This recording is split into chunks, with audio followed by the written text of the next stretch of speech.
Hello అండి, అందరికీ నమస్కారం. మన చందమామ కథలకు మనసారా స్వాగతం.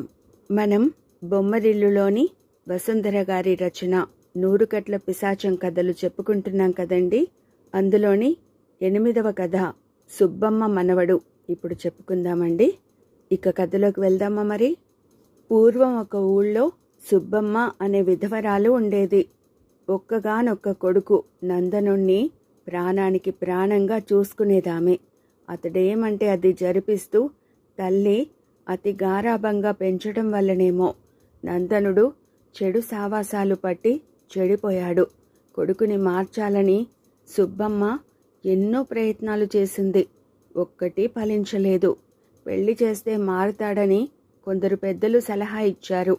అది చూద్దామని ఓ మంచి అమ్మాయిని చూసి కొడుక్కి పెళ్లి చేసింది. కానీ నందనుడు బాగుపడలేదు సరికదా. రోజు తాగి ఇంటికి వచ్చి భార్యను కొట్టేవాడు. అయినా సుబ్బమ్మలో ఆశ చావలేదు. కోడలు కడుపున ఓ కాయ కాస్తే కొడుకు మారుతాడని ఆశపడింది. సుబ్బమ్మ కోడలు పండంటి కొడుకుని కన్నది. సుబ్బమ్మ వాడికి చంద్రయ్య అని పేరు పెట్టింది. నందనుడిలో మాత్రం మార్పేమీ లేదు. పైగా కొడుకును కూడా తనంతటి వాణ్ణి చేస్తానంటూ ఆ చంటివాడి నోట్లో సారాయి చుక్కలు పోసేవాడు. భార్య అడ్డు వస్తే చితక బాధేవాడు. సుబ్బమ్మ కోడలు ఈ బాధలు భరించలేకపోయింది. ఆమె ఒకరోజు ఊరి చివర ఏట్లో దూకి ఆత్మహత్య చేసుకుని చచ్చిపోయింది. ఆ తర్వాత కొద్ది రోజులకే నందనుడు కొందరు దుష్టులతో పెద్ద గొడవ పెట్టుకున్నాడు. ఆ గొడవలో వాళ్ళు నందనుణ్ణి చంపేశారు. ఇక సుబ్బమ్మకు మనమడు చంద్రయ్య ఒక్కడే మిగిలాడు. వాడు కూడా చెడిపోతాడని ఆమె భయం. అందుకని వాణ్ణి బయటకు వెళ్ళనిచ్చేది కాదు, ఎవరితోనూ ఆడుకోనిచ్చేది కాదు. బడికి వెడితే కూడా చెడిపోతాడని భయపడి వచ్చినంతలో చంద్రయ్యకు తానే అన్ని రకాల చదువులు నేర్పుతూ పెంచి పెద్ద చేసింది. నాయనమ్మ అడుగు జాడల్లో పెరిగి పెద్దయ్యాడు చంద్రయ్య. కానీ అతడికి ప్రపంచ జ్ఞానం శూన్యం. వాళ్ళింటి పెరట్లో రకరకాల పళ్ళ చెట్లు, పూల మొక్కలు ఉన్నాయి. వాటిని ఎలా సంరక్షించాలో చంద్రయ్యకి నేర్పింది సుబ్బమ్మ. ఏం నేర్పినా వాడి తెలివి అంతంత మాత్రమే కావడంతో సుబ్బమ్మకి వాడితో చాలా అవస్థగా ఉండేది. రోజు ఉదయం నిద్రలేస్తూనే ముందు పెరట్లో మొక్కలకు నీళ్లు పోయమని సుబ్బమ్మ మనమడికి చెప్పింది. చంద్రయ్య అలాగే చేసేవాడు. ఒకరోజు పెద్దగా వాన పడుతోంది. ఆ వానలో తను తడుస్తూనే మొక్కలకు నీళ్లు పోశాడు చంద్రయ్య. సుబ్బమ్మ అది చూసి, వాన పడుతుంటే మొక్కలకు నీళ్లు ఎలాగూ దొరుకుతున్నాయిగా, మళ్ళీ నువ్వు నీళ్లు పోయడం ఎందుకు అంది. ఇది నాకు తట్టనే లేదు. నీకెన్ని తెలివితేటలే నానమ్మ అంటూ చంద్రయ్య ఆశ్చర్యపోయాడు. ఆ ఇంటి పెరట్లో కాసిన పళ్ళు, పూసిన పువ్వులు కోసుకునేందుకు ప్రతిరోజు మాధవయ్య అనే మారుబేరగాడు వచ్చేవాడు. మాధవయ్య ఇచ్చిన డబ్బుతో వారికి రోజులు హాయిగా గడిచిపోయేవి. ఓ రోజు మాధవయ్య రాలేదు. రోజు గడిచేదెలా అని సుబ్బమ్మ కంగారు పడింది. కారణం తెలుసుకురమ్మని చంద్రయ్యకి చెప్పింది.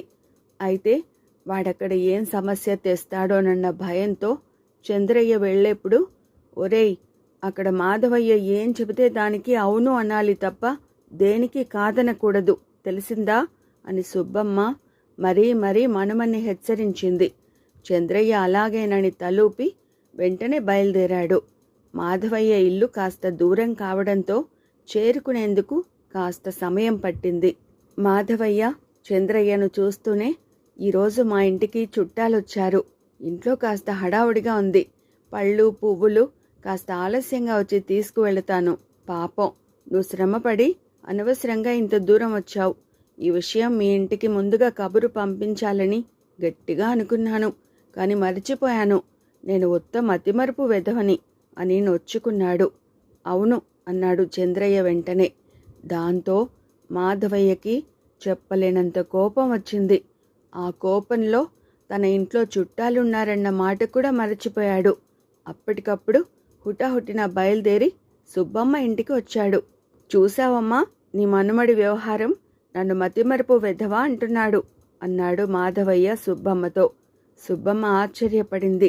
అలా ఎందుకన్నావురా అని చంద్రయ్యని నిలదీసింది. చంద్రయ్య వెంటనే, నువ్వే కదా మాధవయ్య ఏమన్నా అవుననమన్నావు? ఆయనే తాను మతిమరుపు వెధవనని అన్నాడు. నువ్వు చెప్పినట్లే వెంటనే అవునన్నాను. ఎందుకో మరి ఆయనకు కోపం వచ్చింది అన్నాడు. సుబ్బమ్మకి విషయం అర్థమైంది. ఆమె మాధవయ్యకి పూలు పళ్ళు ఇచ్చి మంచి మాటలతో సమాధానపరిచి పంపింది. తర్వాత ఆమె మనుమడితో, నేనేది చెబితే అది చేయడం కాదురా చంద్రయ్య. ఎవరైనా ఏదైనా అంటే వెంటనే అవుననకూడదు, కాస్త ఆలోచించి చెప్పాలి అంది. మర్నాడు సుబ్బమ్మ ఏదో పని మీద బయటకు వెళ్ళింది. ఆ సమయంలో షావుకారు పద్దయ్య వాళ్ళ ఇంటికొచ్చాడు. చంద్రయ్య, రండి రండి అంటూ ఆయన్ని మర్యాదగా లోపలికి ఆహ్వానించాడు. మనుమడికి మెడలో పులిగోరు పథకం వేయాలని సుబ్బమ్మకి మనసు.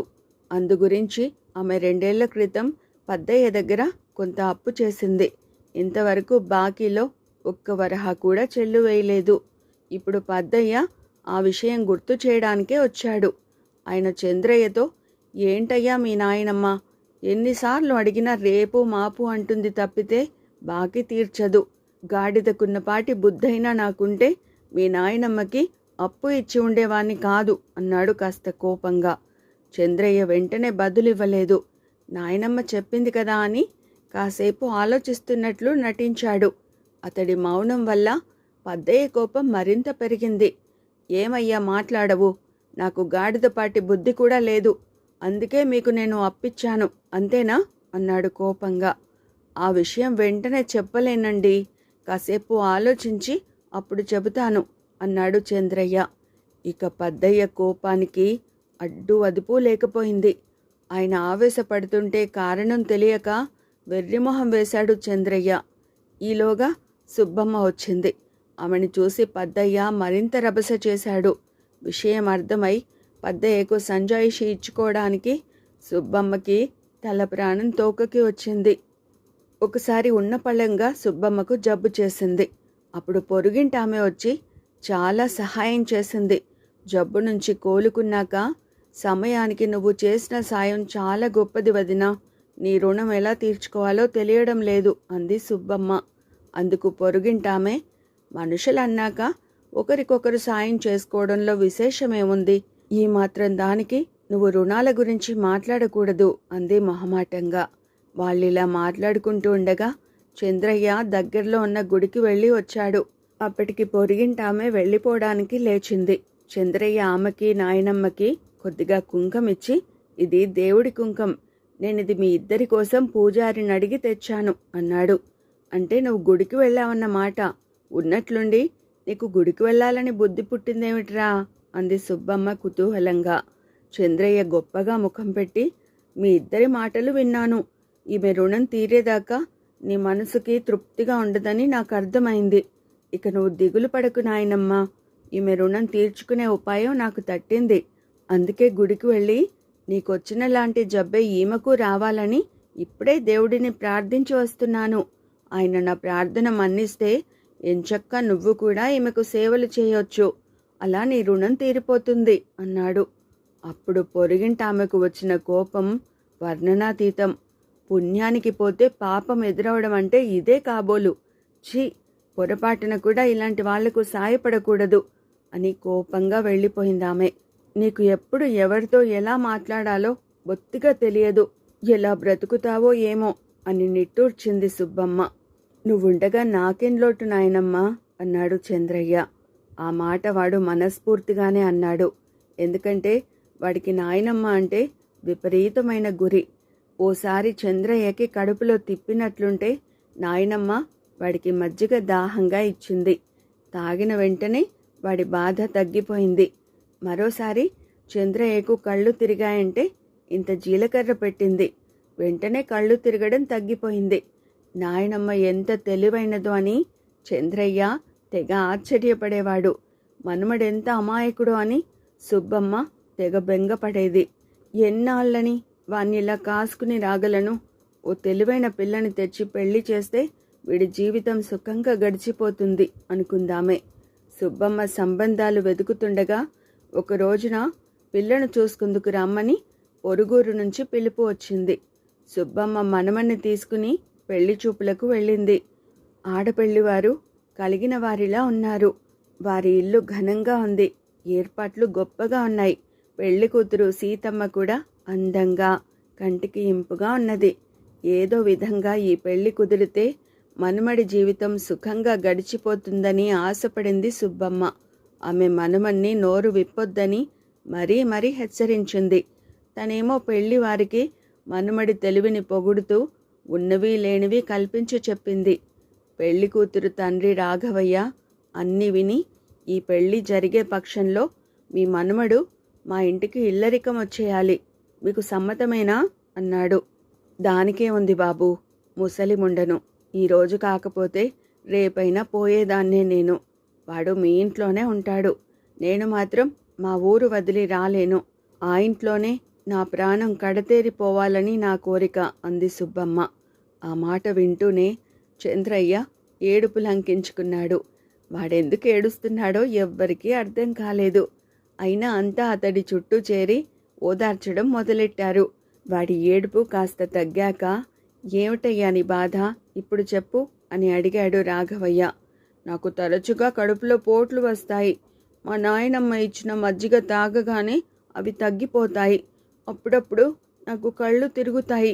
నాయనమ్మ జీలకర్ర తినిపిస్తే కళ్ళు తిరగడం ఆగిపోతుంది.